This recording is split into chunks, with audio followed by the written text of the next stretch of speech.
Syria की सत्ता पर जुलानी ने कब्जा कर लिया है। राष्ट्रपति भवन में बंदूकें गरजी हैं। सेना ने सरेंडर कर दिया है। हालात इतने बिगड़ गए कि राष्ट्रपति बशर अल असद को सीरिया छोड़कर भागना पड़ा। सीरिया जल रहा है। उसे बचाने का दावा करने वाले सीरिया छोड़कर भाग चुके हैं। सीरिया में अब सुपर पावर्स का युद्ध तय हो गया है। कमांडर अबू मोहम्मद अल जुलानी ने अभी तक सीरिया पर कब्जे का ऐलान भी नहीं किया था। उनके लड़ाके सीरिया की राजधानी दमिश्क पर जीत का जश्न ही मना रहे थे कि सीरिया पर बम बरसने लगे। जीत का जश्न शांत हो गया। सीरिया में अमेरिका आ गया। धमाके के साथ जंगी जेट से बम बरसाकर 75 ठिकाने दहलाकर सुपर पावर ने दिखा दिया कि जब वो दुश्मन को मारता है तो उसे रोने भी नहीं देता। अमेरिका तब तक मारता है जब तक दुश्मन का दम न उखड़ जाए। सुपर पावर ने सीरिया महायुद्ध का ट्रेलर दिखाया है, वो भी पुतिन को। बशर अल असद को पनाह देने वाले पुतिन कुछ करते उससे पहले अमेरिका ने सीरिया में एंट्री ले ली है। अमेरिका ने पहले ही साफ कर दिया था कि वो सीरिया पर नजर बनाए हुए है। कब और कैसे चोट पहुंचानी है, किसे मारकर पुतिन को मैसेज देना है, अब ये भी साफ हो गया है। अमेरिकी सेंट्रल कमांड ने ऐलान किया है विद्रोही लड़ाकों के 75 अड्डे पर 140 बम बरसाए गए हैं। पेंटागन के मुताबिक सभी हमले सटीक और अचूक थे। अमेरिका के दुश्मनों को भारी नुकसान पहुंचा है, जिसके साथ ही सुपर पावर का सीरिया में ऑपरेशन रिलॉन्च हो गया है। अमेरिका ने अपने ऑपरेशन इनहेरेंट रिजॉल्व की नई सीरीज में कुर्द नेतृत्व वाली सीरियन डेमोक्रेटिक फोर्सेस को भी साथ में जोड़ रखा है। कुर्द फाइटर्स की बशर से कट्टर दुश्मनी है। ये कुर्द फाइटर सीरिया में तख्ता पलट करने वाले कमांडर जुलानी और तुर्की के राष्ट्रपति एर्दोआन से भी युद्ध कर रहे हैं। वहीं सीरिया में अमेरिका के टारगेट पर आईएसआईएस के लड़ाके हैं। अमेरिका ने धमकी दी है कि सीरिया में कमांडर जुलानी ने गलती से भी टेरर ग्रुप के साथ हाथ मिलाया तो सर्वनाश तय है। कमांडर जुलानी का सीरिया का सरगना बनना अमेरिका को रास नहीं आ रहा और न ही इजराइल को। एक तरह अमेरिका ने सीरिया में बम बरसाए तो इधर महज 10 घंटे के अंदर इजराइल ने कमांडर जुलानी के इलाकों पर 100 से ज्यादा हमले कर दिए हैं। दावा तो यहां तक किया जा रहा है कि रूस भागने के बाद असद के सीरिया पर अब इजराइल एक बड़े इलाके पर कब्जा करने जा रहा है। आखिर सीरिया में ये कैसा खूनी खेल, इसे अब इजराइल के हवाई हमलों से समझ सकते हैं। जिस वक्त सीरिया की राजधानी दमिश्क में कमांडर अबू मोहम्मद अल जुलानी के लड़ाके जीत का जश्न मना रहे थे, ठीक उसी वक्त इजराइल के फाइटर जेट F-35 और F-16 सीरिया पर हमला करने के लिए टूट पड़े। इजराइल की जबरदस्त एयर स्ट्राइक में कई हवाई अड्डे, सैन्य ठिकाने, हथियार डिपो और यहां तक कि केमिकल फैक्ट्री तक तबाह और बर्बाद कर दी गई है। ये हमले राजधानी दमिश्क समेत कई शहरों पर हुए हैं। एर्दोगन का खासम खास जुलानी से अमेरिका नफे नुकसान का गुणा भाग कर रहा है। इससे भी ज्यादा सुपर पावर को खतरा इस बात से है कि बशर अल असद ने मॉस्को में डेरा जमा लिया है। प्रेसिडेंट पुतिन की शरण में बशर के जाने के मायने समझना मुश्किल नहीं है।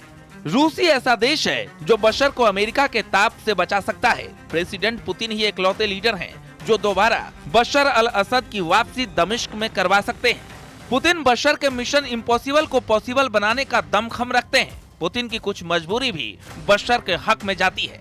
पुतिन ने इशारे में जता भी दिया है कि सीरिया में क्या होने वाला है।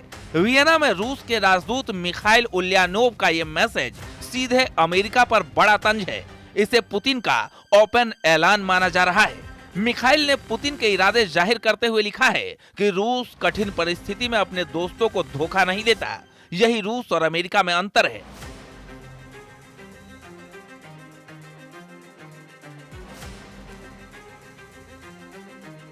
चलिए अब ये वीडियो देखिए। कमांडर जुलानी के लड़ाके जिस जेल का गेट खोल रहे हैं, इसे सीरिया का नर्क लोक कहते हैं। इस जेल में सीक्रेट बंकर है, टॉर्चर सेल है, फांसी घर है। सीरिया की सैदनाया जेल के एक एक कोठरी खूनी नरसंहार की गवाह है। धरती के नीचे 3 तल्ले में फैली इस सुरंगनुमा जेल से जुड़े दिल दहलाने वाले किस्से हैं। कमांडर जुलानी के कट्टर लड़ाके इस जेल को बशर अल असद का बूचड़ खाना भी कहते हैं। साल 1989 में बनाई गई ये जेल 24 आते आते बंद कर दी गई। अब भी इस जेल के कुछ सेल के गेट खुल नहीं रहे हैं। सीक्रेट कोड से लॉक इस जेल से बशर अल असद गुप्त ऑपरेशन की प्लानिंग कर सकते हैं। मतलब एक तरफ रूस, ईरान, चीन अपना दांव खेल रहे हैं, वही दूसरी तरफ अमेरिका, तुर्की, कतर और इजराइल मिलकर सीरिया पर कब्जा करने में जुटे हैं। सीरिया और इजरायली सेना के दावों के मुताबिक लगभग 18 घंटे पहले इजरायली वायुसेना ने F-35 और F-16 जेट से सीरिया पर ताबड़तोड़ एयर स्ट्राइक की है। दावा किया गया है कि सीरिया की राजधानी दमिश्क के काफर सूसा पर बड़ा हवाई हमला हुआ है। इसके अलावा इजरायली जेट्स ने माउंट कासिलोन में मौजूद हथियार डिपो को भी उड़ा दिया है। दावा तो यहाँ तक किया गया है कि इजरायली वायुसेना ने F-35 और F-16 जेट से खाल खाला एयरबेस को भी उड़ा दिया है। दावा किया जा रहा है इस एयरबेस पर कई तरह की मिसाइलें मौजूद थी जो जुलानी के लड़ाकों के हाथ लग सकती थी। अब सवाल उठता है कि इजरायली सेना सीरिया में इतनी तेजी से हमले कहां और क्यों कर रही है, तो जरा इसे भी समझ लीजिए। सीरिया में विद्रोह हमलों के बाद हुए असद सरकार के पतन के महज 6 घंटे के बाद ही इजराइल ने गोलान हाइट्स के पास सीरियाई इलाकों में अपनी सेना भेज दी। इजराइल ने इस तैनाती को अपनी सुरक्षा के लिए जरूरी बताया है। इजराइल के इस नए ऑपरेशन का पूरा फोकस अभी सीरिया के 3 इलाकों में ज्यादा है, जिनमें कुनैत्रा, नवा और दारा है। इजराइल ने सीरिया में करीब 100 से ज्यादा हवाई हमले किए हैं और वो लगातार अपने हमलों का दायरा बढ़ा रहा है। इजराइल ने गोलन हाइट्स से निकलकर डीमिलिटराइज्ड जोन में भी अपने हमले शुरू किए हैं। इजराइल अब सीरिया के 14 किलोमीटर तक के इलाकों में घुस गया है।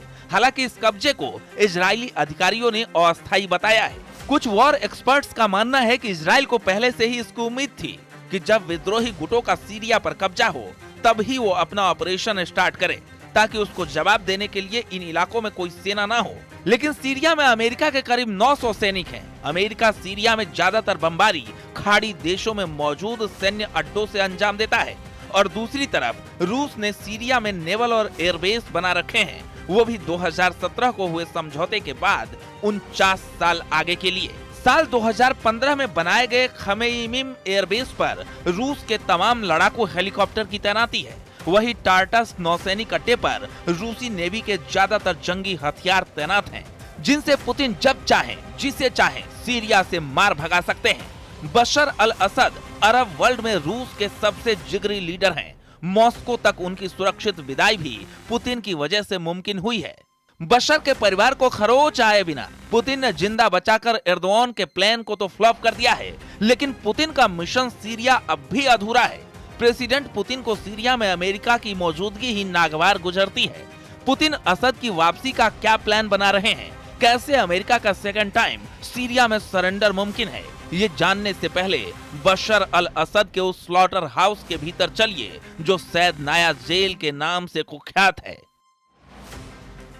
कुल मिलाकर हालात ये हो गए हैं कि सीरिया के राष्ट्रपति रहे असद मॉस्को में पुतिन के रहमो करम पर बाकी जिंदगी काटेंगे और इधर जुलानी अब इजराइल के साथ साथ पूरे मिडिल ईस्ट के लिए एक बड़ा खतरा बन गया है।